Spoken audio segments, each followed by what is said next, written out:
Hey you guys, it's me Gemstone from www.tarotforhealing.com. I hope you guys are doing really well.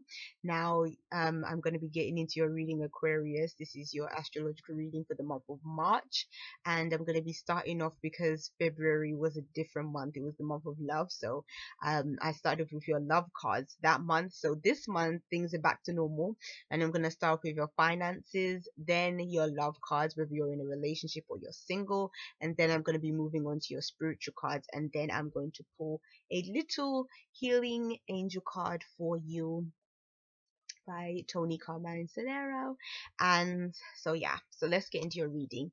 The first card you have representing your finances and your work is the Fool and the Eight of Cups. So what this is telling me is the Fool is new beginnings. It's about you going out into the world, pursuing something really different, taking a chance. What I'm kind of seeing in terms of these cards together is that you, in March, you might be moving on to something new. But the good thing that I like about this card is the Fool is kind of representing that you are probably looking for a sense of excitement. You're looking for something that is more suited for you. I almost feel like when I look at these cards together, I feel like even some of you guys might even be traveling, like you. And when I look at the Fool, it kind of makes me think that maybe this is a spur of the moment decision for you.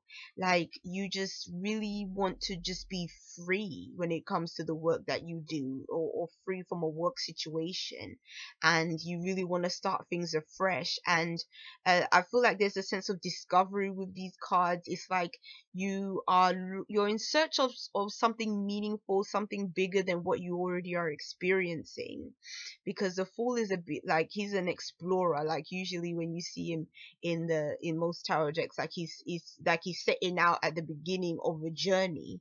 And then when you look at the Eight of Cups, he also looks like he's about to set off for a journey as well.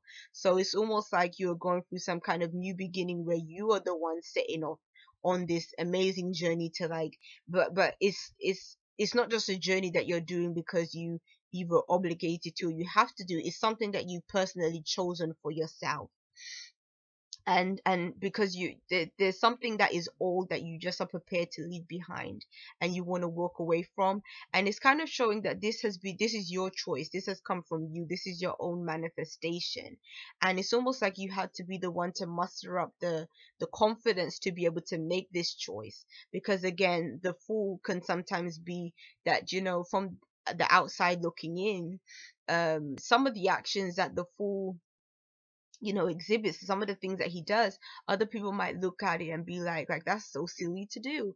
But then it's not really silly to do. Like the Fool actually isn't a fool, he actually is quite intelligent. But to me, the Fool has a kind of he represents something that I believe that all of us want in our lives. Like we all, um like almost like when you're a child, children, they have that childlike wonder, they have that innocence, they're not afraid to explore, they're not afraid to do new things. And I think when we grow up, we become more afraid of, so many things, and we sort of lose that innocence about ourselves. And we, because we feel like, okay, when we grow up, we have to be a certain kind of way. And the Fool kind of is saying that, all those things that we learn as kids, we should actually hold on to, because those are the things that really make life meaningful and really make life fun. And you can also get so much value out of life when you're able to just say, okay, there's something that I want to do, and then just have the confidence and the courage to just go for it. And I feel like in March, for a lot of you, like Aquarius, is that that's what you're going to be doing. Or even if you don't actively, do it in March, it might be something that you're really considering. Maybe you're considering working in a different country, and you just decide to just pack up and go. Or, working just in a completely different field. But there's something that is almost attached to a sense of adventure and a sense of newness that you're really wanting to experience in your life. And it seems that that's what you're going to be doing. When it comes to those of you that are in relationships, you've got the Justice card, with the Ten of Pentacles. Ten of Pentacles came back again. But this one is interesting because when I look at these cards together, the first thing I thought is it looks like some of you guys might actually be getting married. You might be making your relationship official. Like, that's the first thing I was thinking, because to me these cards look very official. They look like you're prepared to sign on the dotted line, exchange those rings, do that kind of thing. Or even if it's not marriage, justice can represent legal papers, legal institutions, your legal obligations, and the Ten of Pentacles together can also represent it can represent contracts too, in a sense. Because again, the Ten of Pentacles can represent big, like, uh big possessions, like properties, things like that. And obviously when you buy a property, you have to exchange documents.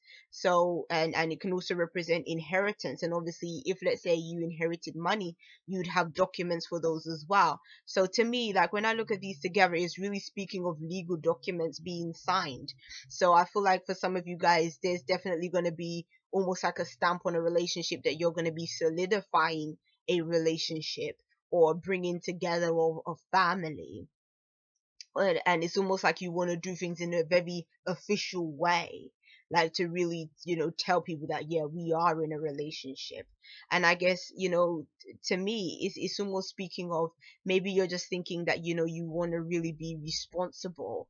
And like, in some instances, it's not to say you have to officially get married, but some people, they decide to get married also because of the fact that yeah, it is legally binding. And also, there's certain things that comes along with being married that I guess you don't have claim to, you're not able to do if you're just sort of living together.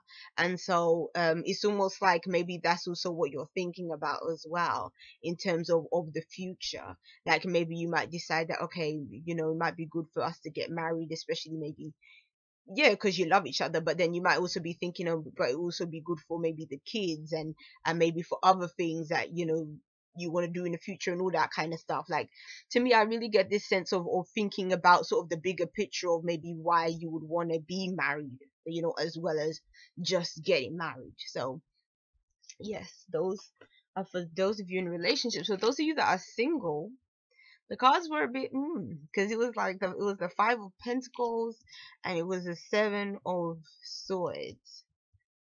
And I have to say, I don't always love to see the Seven of Swords in relationship situations. The Five of Pentacles is a bit well, but again, with cards, it always depends on what card shows up next to it and everything else too, on obviously how it plays out. But the Five of Pentacles is kind of telling me it can represent difficulties in terms of relationships. The usual thing that comes up for me with the Five of Pentacles when it shows up in a relationship situation is it can mean the obvious meaning, which can mean a situation where a couple might be going through a financial difficulty or financial strain, or being that this reading is not for couples, it's for those of you that are single. It can be meaning that maybe somebody that you're interested in might be going through financial strain, or maybe you yourself might be going through some kind of financial strains as well. But with the Seven of Swords, the reason why I don't like seeing them together is the Five of Pentacles almost represents that you're already going through a difficulty, financially or otherwise, or there's some kind of outside influence that is affecting a relationship or affecting you. And then having the Seven of Swords is like somebody that is taking from you, somebody that is being deceitful, somebody that is out for themselves, out for their own sense of what their needs are. And so when I look at these cards together, it's almost showing somebody that is probably just getting by as it is, and then they have somebody else in their life that is taking even more from them, or might even be the reason why this person is going through some kind of financial strains. So I would say, if you are in a complicated situation with somebody that maybe you're not even in a relationship with, but this person is asking you for money or asking you for stuff, be sensible and know your limits with people. Because I kind of feel like this could be a situation where boundaries haven't been set between you and this other person, and maybe you're just trying to help them, but you're not really seeing that this person underneath is a bit sly or a bit out for themselves, and that kind of thing. So I would say do be careful with people that you meet that may be asking you for help or asking you for assistance, and that person might not actually even need anything. They might just be after what you have. So yeah. Or sometimes, some people can be very slick. Sometimes they come to you, whispering sweet nothings in your ear, when really what they're looking for is some kind of gain, something from you financially. So be careful of people that, come and try and tell you some stories or whatever, because they might not be all what they seem. So yeah. The next cards, the spiritual cards, are the Page of Cups with the Six of Wands. The spiritual cards I kind of like the look of. I like the look of the Six of Wands. To me, it's like, I feel in some ways that this might be connecting with the financial cards. But then at the same time, our spirituality, involves everything. Every aspect of our lives and ourselves is a part of our spirituality and our spiritual walk and our journey. And what the Page of Cups is kind of telling me with the Six of Wands is that March is going to be a month where you can experience emotional fulfillment and emotional satisfaction. For some of you guys, this may not necessarily be in the form of a relationship situation, but I feel like the reason why I'm saying it can connect with, to me, is connecting with the finances card, is that you got the Eight of Cups showing up there, which kind of is about you going out into the world, experiencing something else to give you that sense of emotional fulfillment. And the Page of Cups is saying that there is going to be a new sense of emotional fulfillment within yourself. And again, the page also represents something new as well, because the page is a young person, so it's something new coming through again, like, so it's sort of showing a theme in that respects.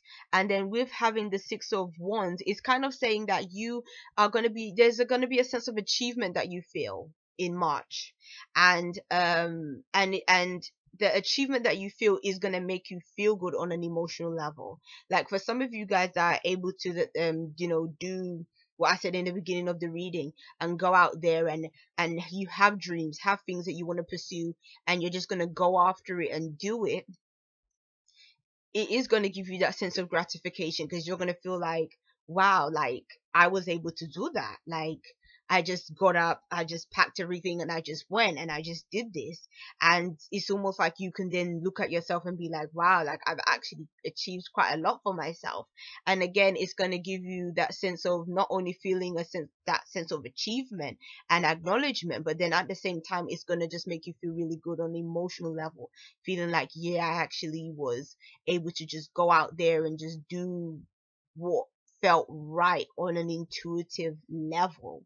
And because I've done that, I can say that, yeah, I've really achieved something for myself.